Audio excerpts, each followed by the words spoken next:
Во нашата програма предвидено е отварање на градска кујна за лица од социјално ранливи категории, отварање на преночувалишта за бездомници и психолошко советувалиште за жртви на семејно насилство, поплави и пожари. Во план е изготвување на програма за реинтеграција на маргинализирани лица, како што се зависници од психотропни супстанции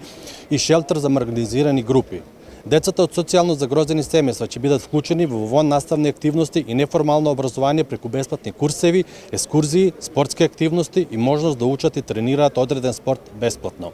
Како едни од проектите кои ќе бидат имплементирани во следниот мандат се изградба на стационар за згрижување и нега на кучиња скитници, субвенционирање на трошоци за комунални услуги и јавен градски превоз за стечајни работници, самохрани родители, слепи лица, приматели на социјална парична помош, згрижувачки семејства, деца без родители и други ранливи категории на граѓани. Имплементација на проект за инклузија на децата роми, ќе возможиме општинско корисна работа со ангажирање на невработени лица во улога на образовни асистенти на ученици со попреченост, ментори во двата дневни центри за лица со интелектуална попреченост и асистенти за старите лица за помош и поддршка во домашни услови. Нашиот план е да помогнеме за домување на материјално и стамбени необезбедени лица, како и субвенционирање на болничките трошоци на лица од социјален ризик со тешки заболувања.